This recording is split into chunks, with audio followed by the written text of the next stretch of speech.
Hello students, क्रिया बल और प्रतिक्रिया बल के बारे में आप शुरू से ही पढ़ते हुए आ रहे हैं। फिजिक्स में भी आपने पढ़ा होगा। अब यहाँ पे देखिए, अप्लाइड मैकेनिक्स में आपको जानना जरूरी है कि क्रिया बल मतलब एक्शन फोर्स और प्रतिक्रिया बल मीन्स रिएक्शन फोर्स होता क्या है। ठीक है, तो ध्यान से सुनिएगा और इसको याद रखिएगा।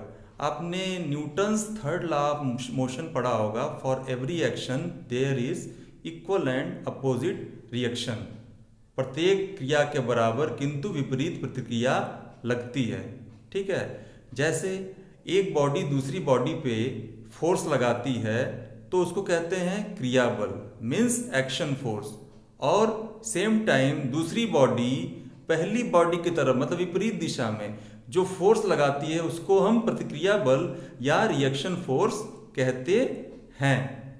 ठीक, अब इसको हम एग्जाम्पल से समझते हैं, एक उदाहरण से। वैसे कई सारे उदाहरण हैं, आप कमेंट में लिख के बताइएगा और क्या क्या से हो सकते हैं, लेकिन मैं एक एग्जांपल आपको यहाँ पे बताना चाहूँगा।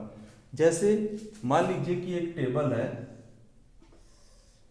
उस पे बुक रखी हुई है, उस पे बुक रखी हुई है, इस पे कोई बुक रखी हुई है।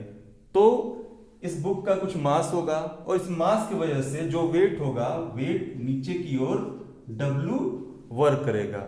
मीन्स बुक टेबल पे एक्शन फोर्स W लगा रहा है। क्या लगा रहा है? एक्शन फोर्स W अप्लाई कर रहा है। और सेम टाइम टेबल बुक पे एक फोर्स लगाता है, एक दूसरा फोर्स लगाता है R, जिसको रिएक्शन फोर्स कहते हैं। इसको क्या कहते हैं? Reaction force. रिएक्शन फोर्स कहते हैं। मतलब ये क्रिया बल हो गया और ये R प्रतिक्रिया बल हो गया, प्रतिक्रिया बल हो गया। ठीक, ये W इज इक्वल टू हो जाएगा R। ये क्रिया बल और प्रतिक्रिया बल बराबर होते हैं। मतलब यहाँ पे Newton's third law of motion भी लागू होता है। For every action there is equal and opposite reaction. Okay, thank you. और भी जो आप एग्जांपल इससे रिलेटेड जानते हैं आप कमेंट बॉक्स में बताइएगा। और वीडियो अच्छा लगा होगा तो लाइक सब्सक्राइब कर दीजिएगा और बेल आइकन दबा दीजिएगा, जिससे आगे आने वाले वीडियो के बारे में भी जानकारी मिल सके।